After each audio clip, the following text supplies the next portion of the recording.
Okay guys, let's get started. Hope you had a good weekend. I had a great weekend. Hope you had a good time as well. And it is the time of the term where we have another assignment coming up. So I uploaded it yesterday, so you see it already. It is there, you know the drill. You download it in Blackboard, you complete the assignment, you take it with you to the next seminar group, which takes place next week. That's the next assignment. And part of this assignment, this time you're going to do something, we have another component in this assignment. You will look at a questionnaire that is badly designed. And you will try to find the problems with that questionnaire. And then in the second part, you will actually look at a questionnaire that is well designed. And in that context, you know, you're going to fill out a questionnaire that a PhD student here actually conducts. Avril Brandon, maybe you want to come up?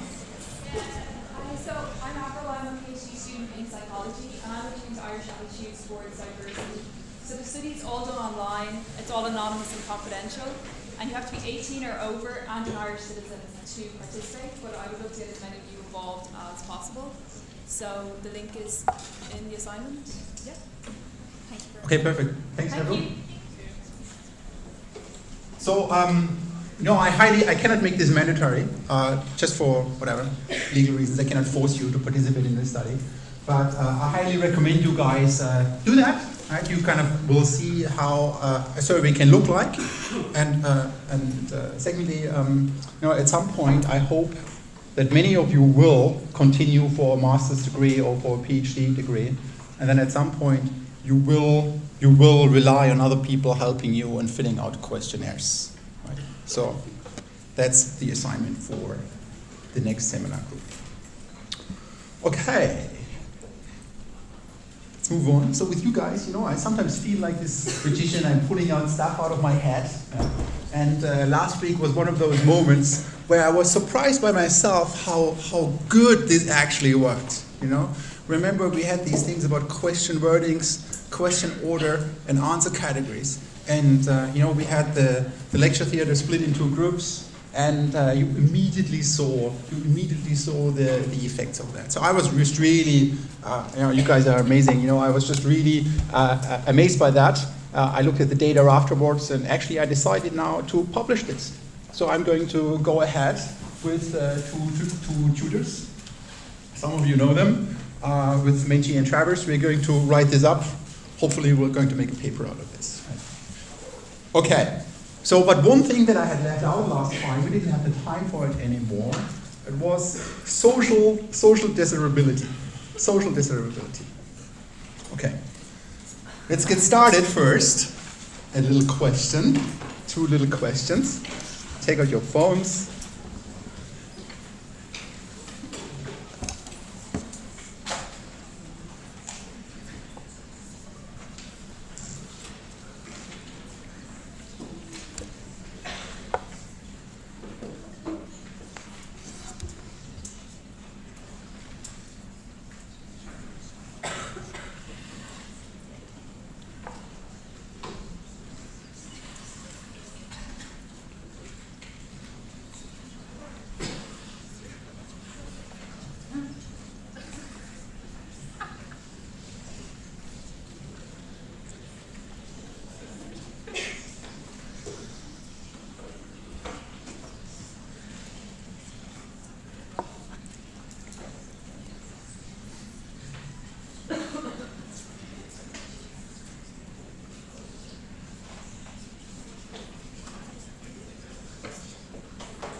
Okay, I have a second question, and then I will actually come back to the first one. Some of you already filled it out.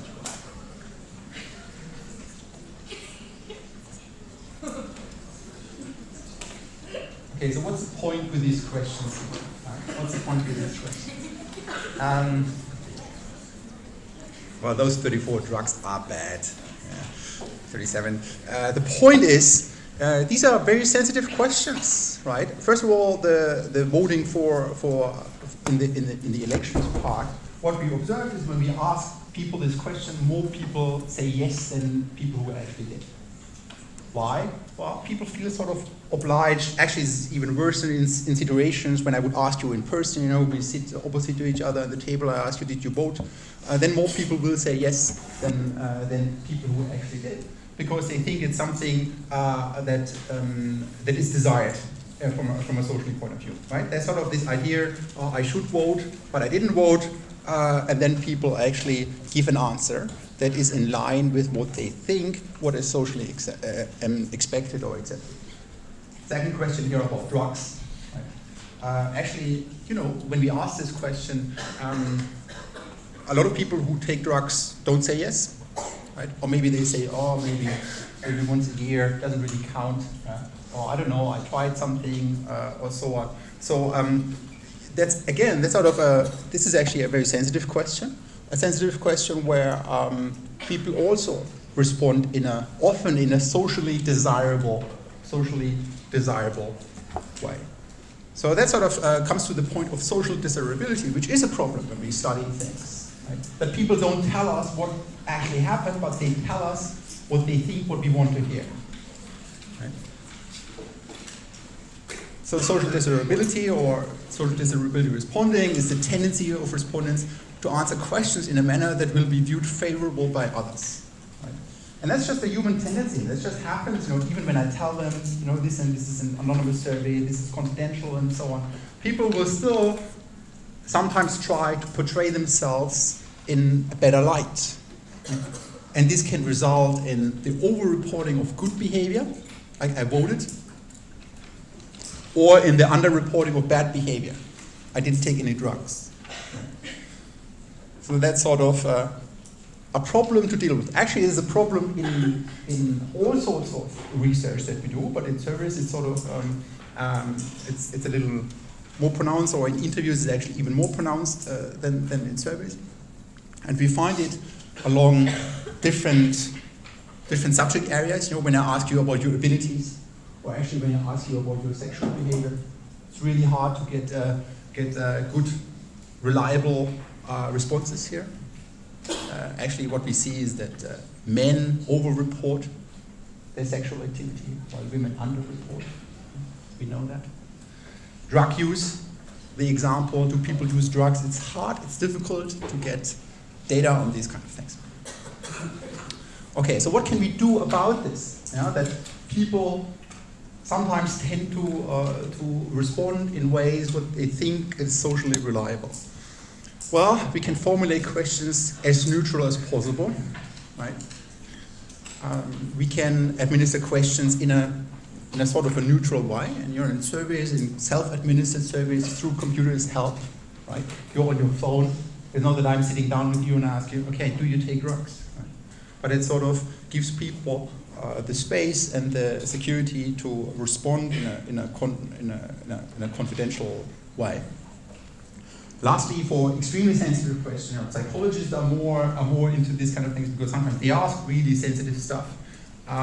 You can use what we call a social desirability scale. Basically, that's a battery of questions to kind of flag how likely a person or respondent is to give a socially desirable answer instead of the true answer. And then when you have this scale, basically you have this battery of questions, then you can kind of tell how much does a person tend to social desirability responding, then you can adjust for that in your analysis. But a lot of people don't do that. Okay, so that's a social desirability. Okay, so let's move on to the topic that I want to have with you today. Yeah. It's basically more about questions, about asking questions. We're going to have this very practical element about the do's and the don'ts of designing questions that will take up most of the part. Then we'll talk briefly about setting things up, how you actually practically do it, and how you go and test your questions. But let me start first with what I call response formats. Like here, I just want to introduce so that you know some of the stuff we already seen, different types of questions depending on their response format. Okay, so one question, this, for example, like when I asked you, did you vote or do you take drugs, is a question that is a dichotomous item, or binary dichotomous item. It's basically there are two possible answer categories: yes, no, true, false, agree, disagree. That's a dichotomous item. Here, sort of a bunch of questions, that would look like this. That would be absolutely reasonable to have in a questionnaire. Questions like that, yes and no. These questions are nice because they also help you to construct a scale afterwards. Actually, that's something that Avril is doing in her PhD. She kind of takes a whole bunch of different questions and kind of tries to derive a scale. I can't tell you about what it is, but a scale about a certain kind of behavior in people. Okay, then the other thing that you might have seen already before, and now here's a name for it, it's called a Likert item. A Likert item named after a guy Likert who sort of introduced this kind of stuff. It's a statement, it's simply a statement that the respondent is asked to evaluate by giving it a quantitative value on any kind of subjective or objective dimension. And often this sort of then ranges from strongly agree to strongly disagree, neutral in the middle. So I had a bunch of questions like that already, right, in one of the in some of the little quizzes that we did here. Or actually last week we had a bunch of Likert items as well. So these things are very popular and they're so very useful as well because they also give you a finer grain in between, right? Sometimes it's not just yes or no, right? Sometimes people are in between, and actually then often we treat this as an ordinal scale, or sometimes even more as an interval scale. That means we can do additional sorts of analysis with it. So when we talk about these Likert items, they are usually typically symmetric, right? Symmetric on both sides, and there's sort of a neutral category in the middle. There are different versions of it. Sometimes there are only 3 categories, sometimes there are 7, but by far the most widely used one is the Likert item with 5 answer categories. They are balanced, right? That means that the distance between the neighboring categories is assumed to be the same. So here are some examples, like the agreement thing, I don't know, or neither. Strongly agree, undecided, disagree, strongly disagree. Or you can have it for frequencies, like how many times do you do this or X? Always, very often, sometimes, rarely, never. These are sort of the kind of things how you would design a Likert item and how you would have your answer categories. Okay, so that's basically a Likert item. I just wanted to flag that so that you actually know what a Likert item is, because it's being used very, very often in questionnaire. It's very, very useful. Okay, so now let me move on to what is sort of the biggest part of this lecture today. That's basically the do's and the don'ts when you design questions, or when you run questionnaires. So you learn a lot of useful things in this class, I hope. And now let me try to tell you a few useful things about doing and not doing questionnaires and designing questions. Okay, so let's first start with a few things that you shouldn't do. The don'ts. Well, first one, avoid ambiguous terms in questions or response categories. What do I mean by that? Ambiguous terms is something that is not that clear, right? And it might be clear for you, but maybe it's not clear for your respondents, right? And that can be in the question, can be a word in the question, or it can also be in the answer categories. So here I have a little example. That seems like a perfectly reasonable question. I ask you, how often do you usually visit the cinema? Seems like a reasonable question. And then there's answer categories. Very often, quite often, not very often, not at all. Now I'm having a four response categories here, but it doesn't really matter. I could have 5 or 3 or whatever. Doesn't make it better. Problem here is, what is very often? What is often? What is not very often, what is not at all is actually straightforward. That's actually the one thing that is clear. But the other ones are actually not clear at all. Right? Maybe very often means something different for you than it means for me. Right? Maybe very often for me is once a month. Maybe very often for you is every second day. Right? So that's sort of a very, it's a problem about an ambiguous term here. Right? And a term in the answer categories, what often actually means. So what would be the way to solve this? It would be much better to have precise time frames here. I mean, you remember that's exactly what I did with you on the Facebook question that I asked you the last time. Different answer categories.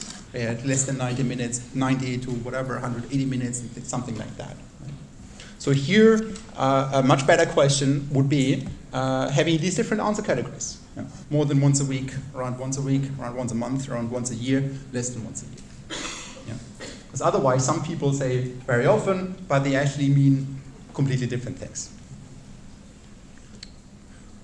Okay. A second rule. Avoid long questions. People get bored by it.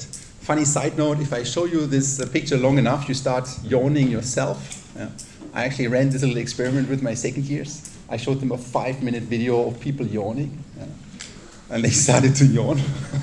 Actually, I started to yawn. I was yawning for the rest of the day. What about social influence? I teach all these other things in my second year class. So if you start yawning, when I keep talking about yawning, or even me just telling you the word yawn, makes you more likely to yawn. Anyway, people don't like long questions. So here's an example of a long question. Some primary schools principals work in administrative and management matters, so the school has good reputation and enough pupils. Do you think the principals should also teach? I fell asleep halfway reading this. You need to keep the attention of your people and keep in mind people. You need to be happy that people actually participate in your studies and so on. You cannot bore them, or you just cannot expect too much from them in terms of their cognitive attention. So this whole question is just far too long. What is a better way to do this? Oh, some people start yawning. It's working. So what's a much better way to do this would be just really straight to the point. No, don't dilly-dally around. Go to the point. Ask, do you want principals to teach? So it's very much about being straightforward, being to the point. Okay, a third rule. Avoid double-barreled questions. What are double-barreled questions? Well, double-barreled questions are questions that, well, let's have a look at this first. Let's look at the first question that I have here. How satisfied are you with pay and conditions in your job? Seems reasonable. Second one, how frequently does your partner help with cooking and cleaning? Now, these are very simple questions, but you actually see some mistakes. There are some obvious mistakes that are in here. Both of these questions are examples for double-barreled questions. The problem here is that you are asking two things at the same time. Well, maybe your partner is great with, helps you a lot with cooking, but not with cleaning. Or maybe the other way around. Maybe your partner helps you with cleaning, or not with cooking. By having these two things in one question, you're actually making a mistake here that then, okay, what is the respondent going to do? Right? What are they going to respond here? So these are examples where you would actually have to split it up, right? You would have to ask two separate questions. And this example of the satisfaction with pay and conditions in your job, these are two questions. Two questions: how satisfied are you with pay in your job, and how satisfied are you with conditions in your job? So you need to be aware of what am I asking? Is this actually really just one question, or maybe is it two, or maybe even more questions? Yeah? And there are other examples for that, where you conflate things in one. The double-barrel question is you ask two things at the same time, like cleaning and cooking. And but here are some other examples where actually you should split it up into questions. So look at this question. It seems reasonable. Which party did you vote at the last general elections? What is problematic with that? Well, seems to be fine. Yeah? But what about those 30% of people who didn't vote? Right? So maybe just people didn't vote any party. They just didn't go voting, and that's actually what you would have to filter out first. Right? So often when you have questionnaires, you have these kind of filter questions, where first something is being asked, like, did you vote at the last general elections, yes or no? And if yes, then move on and tell me which party did you vote for. If no, jump to the next question and so on. Yeah. So in questionnaires, there's sort of often instructions about, okay, go to the next one. When you do online questionnaires, and I think there are some questions like that in April's questionnaire, the computer will direct you directly to the relevant question that follows. So that's sort of a logic in your questionnaire. So this should be actually two questions, right? First, filter out, did people vote yes or no? And then ask only those people who did vote for which party they voted for. Okay, here's another thing about where you should split up a question to different things. So how effective have your different job search strategies been? Yeah. That's a bad question. Why? Because you could have many different strategies, right? You could have looked online, you could have asked your friends, you could have, went to the job center or something like that. Now these are all different strategies, and maybe these different strategies have been differently effective for you, right? Maybe the asking your friends was highly effective, while looking online didn't help you at all, right? So that's sort of an example of a question where you should actually split it up and be much more specific about it, and then ask about how effective has your job search strategy been using online, whatever, job markets or something like that, or going to the job center and so on. So there you would have to be more specific in your question.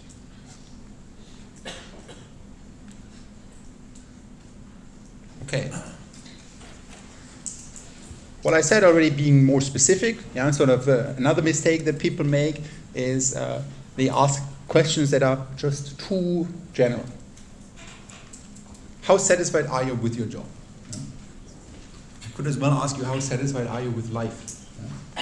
It's a very general question. What do I mean here? Satisfied with what?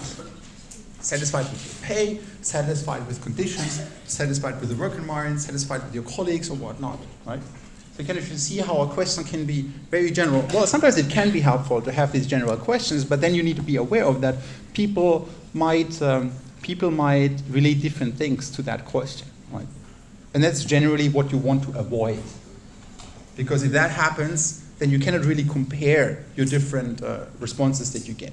Because some people, all they thought about was their pay, while other people, all they thought about was their colleagues.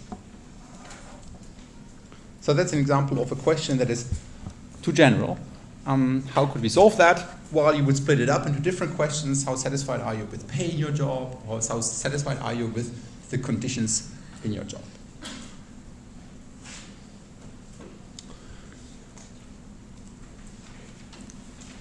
Okay, a sixth rule.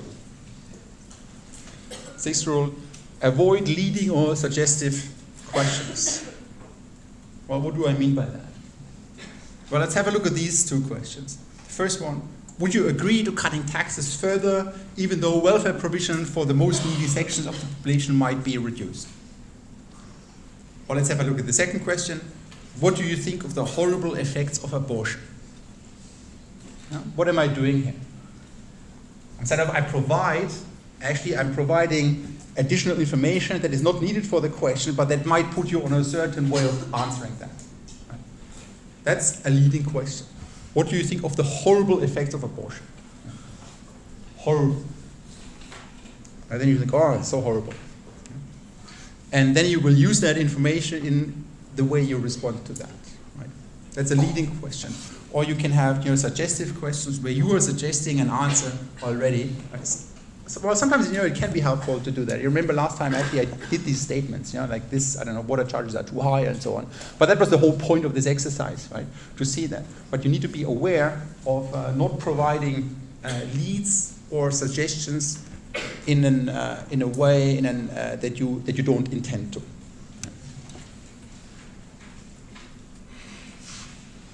So, for example, here for the last question, you would get completely different answers if you would leave out the horrible.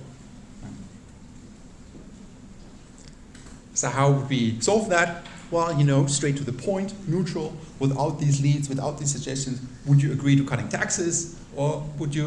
What do you think of the effects of abortion? So these are better ways to asking these two questions. Okay.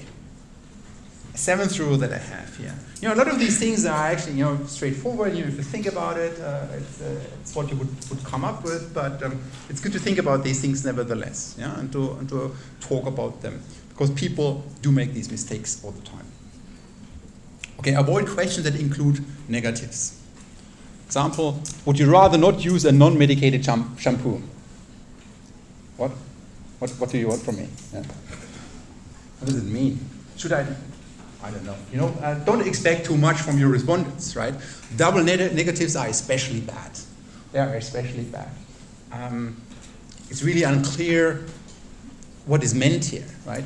And already having that uncertainty, that's enough to knock off this question, because then some people will interpret it in this way, and other people will interpret it in the other way. And you cannot really be certain, or you don't really know anymore which way they interpreted this question. So try to be as clear and straightforward as possible. Would you rather use a medicated shampoo? Right. That's sort of a much more straightforward way of asking the same question. So try to avoid negatives. It's not always possible. These are sort of guidelines here, but double negatives are especially bad. Okay, another one, you might use some terms that you are familiar with, but maybe your respondents just don't know that. So I would ask you one question here. Do you agree with Albert Einstein and his theory of relativity? I don't know. Maybe most of you know Albert Einstein, but theory of relativity, and then even knowing this, so don't assume too much knowledge from your respondents, or be aware of what your respondents know and what they don't know. In the same line, avoid technical terms or jargon. Technical terms or jargon. I have here a question. The influence of the DSP has strongly decreased in recent years. What the hell is DSP? I don't know. Yeah. Actually, I made this up. Yeah. I made this up. I don't know what the DSP is myself. Yeah. But this is sort of an example of where you could use acronyms or jargons that people that you are asking the question might not know. Right? So avoid that. Avoid answer categories that overlap. Answer categories that overlap.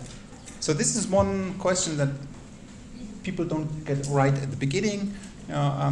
Seems like a perfectly reasonable question. How much time do you usually spend on Facebook per day?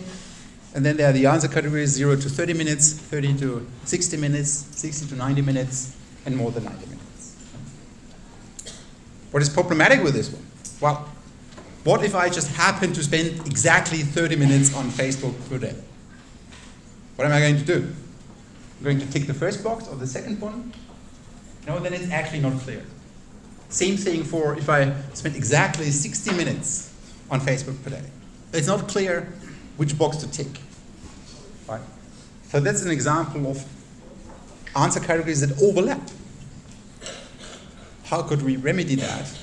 Well, remember, that's sort of the way how I asked you this question last week.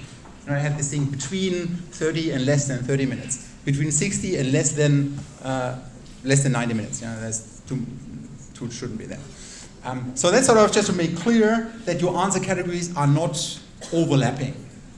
Yeah? That they are sort of mutually exclusive. Okay, so these were sort of some examples for things to not do in a survey. Now let's talk a little bit about the things that you should do in a survey. Yeah? Like the do's. Well, first, when you run a survey or a questionnaire, start your questionnaire with a title and an introduction message. And when you do the Everell's questionnaire, you will be you click on the link and you will be directed to a website which gives you an introduction to the study, an introduction to the questionnaire, and kind of deals with some concerns that you might have. It reminds you about confidentiality and privacy and this whole thing and so on. Right? So that's sort of the way to start a questionnaire, with a proper introduction message. Now, often then what you do then in this introduction message, is assure anonymity and confidentiality. That's important. You guys know it by now. If you click on, I don't know, maybe you don't care if I know if you take drugs or not, but maybe you just know that there's no way for me to identify you. Right? But I see the data, but I cannot identify you. I can't really pinpoint you down. So that's sort of important in a questionnaire as well, to assure the anonymity and confidentiality when you run a survey or a questionnaire like that. Right? Make your questionnaire clutter-free.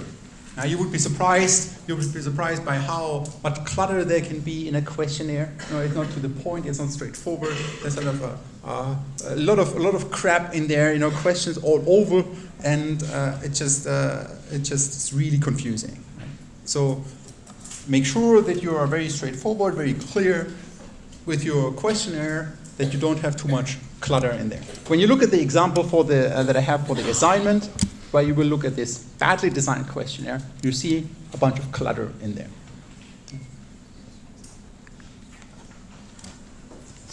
Keep it simple. I think it's a no-brainer. It's sort of makes a lot of sense to have in all sorts of aspects. That's sort of what I'm trying to do with you guys here. Be to the point, be straightforward, and this is especially important when you ask questions.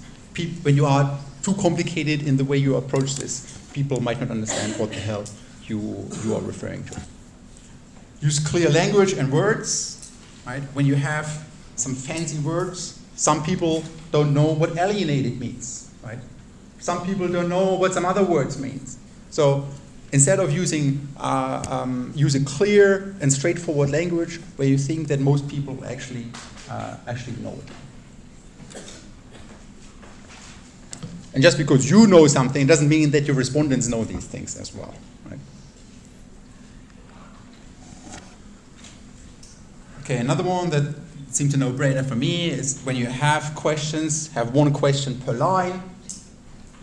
Sometimes people try to do too many things. They have sort of two columns and different questions here and there. That just really confuses people.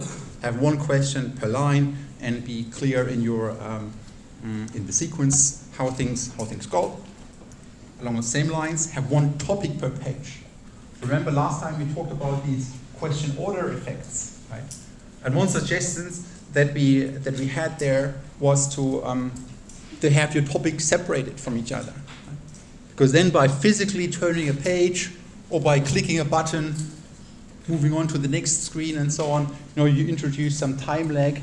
Actually, you make a clear demarcation line that now there's something else. Right? So that's sort of how you, doesn't just make sense to organize stuff, but it also helps you to deal with some of the issues that we talked about the last time.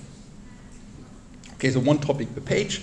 Be specific in asking questions, right? That's sort of the opposite of being too general. Be very clear, very to the point, so that people actually know what you mean. Or in your answer categories, like with the minutes that you spend on Facebook. Design responses that are mutually exclusive. Yeah, we already had that before. Or what you should avoid. Here's sort of what you should do. Another one: allow don't know and not applicable answer categories when appropriate. Right? Sometimes just people don't know. Yeah? You ask them, "Did you do this?" Or maybe they just don't remember. Right? So actually, there's a discussion. Some people say it can make sense sometimes to force people to to a certain response. I think it makes more sense, when appropriate, to have this don't know or not applicable category, because for some people it just might not make sense, right, to answer a question in a certain way. Okay, there's also this whole issue about how to sort your questions, right? Which ones to have first, which one to have at the end. You know, there's some general rules that we have. Well, first of all, never start with open questions. Yeah? Remember, I had some open questions in one of the first few lectures with you guys, and you know what happens. Yeah? You know what happens. You say all sorts of weird things, yeah? And I wonder what the hell. And it's sort of the same thing in a questionnaire as well. So when you have open questions, put them at the end. Yeah? That makes much more sense. But it's much more fun to talk about it afterwards. Yeah. Otherwise, people are just really distracted. They just really don't really know what about the other things. In the same way, what the recommendation is to have personal and confidential questions towards the end as well. Right? The idea here is that you get people into the survey, right? When you just nail them at the beginning with a question like I don't know. How many times do you masturbate? Yeah. Something like that at the beginning. Whoa, people drop it. Actually, a lot of people won't reply. Besides the fact that underreporting actually happens here. Yeah. But a lot of people will drop it, and then the people are lost. They are gone. You lose them for the rest of the survey. So when you have sort of more sensitive questions or more confidential questions, have them towards the end, because then you're much more likely to at least get the responses from the other questions that you had before. So that's sort of one of the recommendations here. But also in terms of, because these questions, that was sort of the thing that we had the last time about the question ordering as an example that I had it as well. These things can make people emotional, they cannot be put in a certain state, and this actually then has question order effects, right? For the other things that they ask, that they get asked afterwards. So try to have these things more towards the end, and that's the general recommendation. Well, nobody likes to spend a lot of time on this kind of stuff. When you design a questionnaire and it's more than 20 minutes, you did something wrong. People will just drop it. It's different when you have a one-on-one interview. Then people kind of sit opposite to you. There sometimes you have longer interviews. But when you have a questionnaire, people fill it out by themselves. When it's longer than 20 minutes, it's not a good idea. So keep it short, keep it brief, keep it to the point. And the last recommendation that I have here for what you should do is test your questions. Test your questions. What do I mean by that? Well, you have your questions, you have your idea about what you want to ask, and then you ask other people, right, before you actually run the whole thing. Well, first of all, you ask yourself, how would you answer this? Or how could you understand this question? But then you also talk with other people. But how would you understand the question that I'm having here? Yeah? That's sort of what we mean by testing. But I come back to that in a second again. Okay, so these are sort of different do's and don'ts, yeah, for asking questions and for designing questionnaires.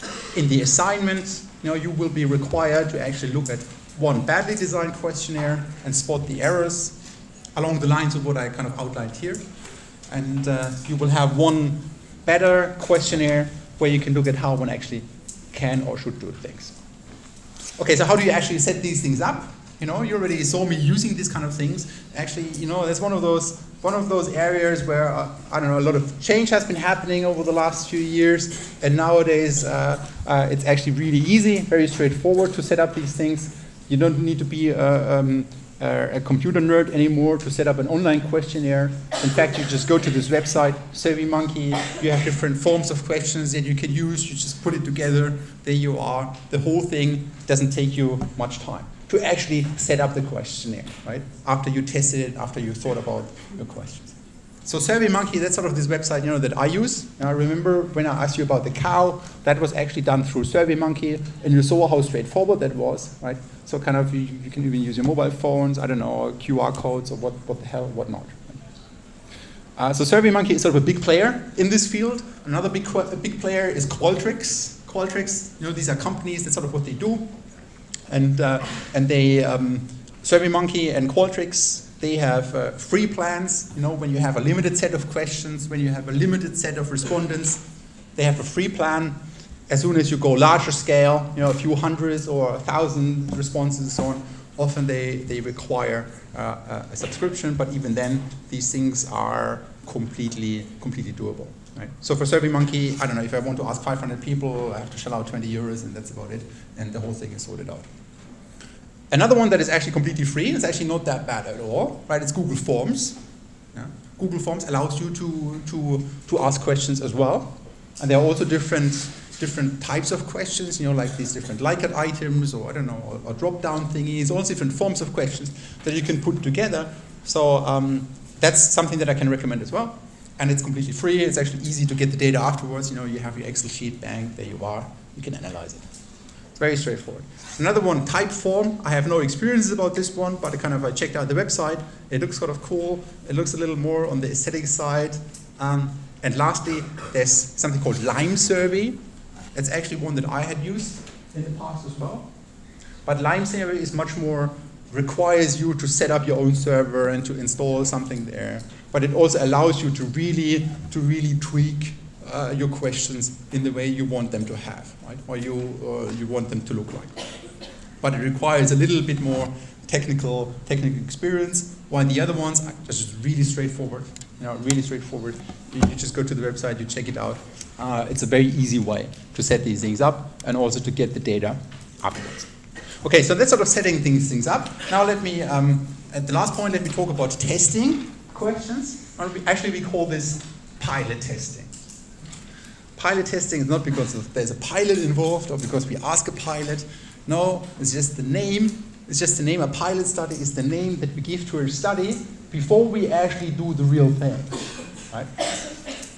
So a pilot study is essentially a small scale version of our study where we check out how the whole thing works. Does the website work? Is it reachable? Can people get to that? But we also test if people understand our questions or if there are any other issues with them.